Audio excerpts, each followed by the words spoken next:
স্বৈরাচারী শেখ হাসিনা বাংলাদেশে পদার্পণ করতে পেরেছে আওয়ামী লীগ ফিরিয়ে দেওয়ার কারণে, কিন্তু ষড়যন্ত্রকারীরা কখনো থেমে থাকে না। অন্য কোনো দেশ, দিল্লি নয়, পিন্ডি নয়, অন্য কোনো দেশ, এটি আমাদের নতুন স্লোগান। ইন্টারিম, তুমি মনে রাখো, ডিসেম্বরে নির্বাচন না হলে তোমাকেও সুস্থ থাকতে দেওয়া হবে না। ধন্যবাদ সকলকে। ডিসেম্বরে নির্বাচন না হলে উড়ন্ত শকুন বাংলার মাটি আবার খাদ্যে খাবে। আপনাকে হতে দেবেন? লড়াইয়ের জন্য প্রস্তুত আছেন? আমরা আলোচনা শুনেছি শহীদ রাষ্ট্রপতি জিয়াউর রহমানের সেই দিনগুলো, বাল্যকাল থেকে তার পরিপূর্ণ দিনগুলো সম্পর্কে আলোচিত হয়েছে। প্রিয় বন্ধুগণ, অনেকে পালিয়ে গেছে, অনেকে যেতে পারেনি। 24-এর মতো ইতিহাসের পুনরুক্তি হয়। 17 বছর বাংলাদেশের মানুষের উপর অত্যাচার, নির্যাতন, নিপীড়ন। প্রিয় বন্ধুগণ, আমি আজকে শহীদ জিয়ার উপরে বক্তৃতা দিলে 1 ঘন্টা লাগবে। শুধু বলতে চাই, তার 19 দফা ধারণ করতে আপনারা রাজি আছেন কিনা? তার 19 দফা ধারণ করতে হলে তারেক রহমানের 31 দফা জনগণের মাঝে পৌঁছে দিতে হবে। এই দায়িত্ব আপনাদের, আপনাদের, আপনাদের।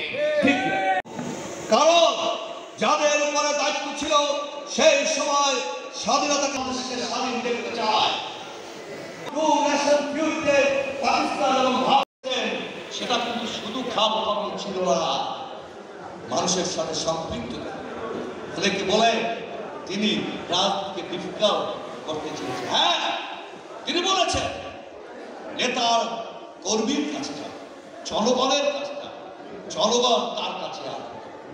সে কারণেই তো গ্রামে গ্রামে বন্ধু ঘুরে তিনি উৎপাদন, শিক্ষা ব্যবস্থা, স্বনির্ভর বাংলাদেশ, স্বনির্ভর কৃষি, সেই কথা মানুষের মধ্যে হয়েছে। তিনি অদ্ভুত এবং তার যে সততা, এই সততার দৃঢ়তা এবং সাহসের কারণে বিশ্ব বরেণ্য একজন রাজনীতিবিদ হিসেবে তিনি আবির্ভূত হয়েছেন। ওই 31 দফার মধ্যে রয়েছে, আমি বলতে চাই, শহীদ রাষ্ট্রপতি জিয়া রহমানের সুযোগ্য সন্তান বাংলাদেশের এই দেশে একটি স্বাধীন পতাকা পেয়েছি। এর জন্য আমরা জেলা বিএনপি শহীদ রাষ্ট্রপতি জিয়াউর রহমানের আত্মার মাগফিরাত কামনা করছি। ডাক দিয়েছেন আগামী ডিসেম্বরের মধ্যে নির্বাচন দিতে হবে, নতুবা শহীদ রাষ্ট্রপতি জিয়াউর রহমানের দল, এই দলের সকল নেতা কর্মীরা রাস্তায় ঝাঁপিয়ে পড়ে আগামী নির্বাচন অবশ্যই ত্বরান্বিত করবে। সবাইকে ধন্যবাদ। নয়নের মণি, এদেশের মানুষের প্রাণের স্পন্দন।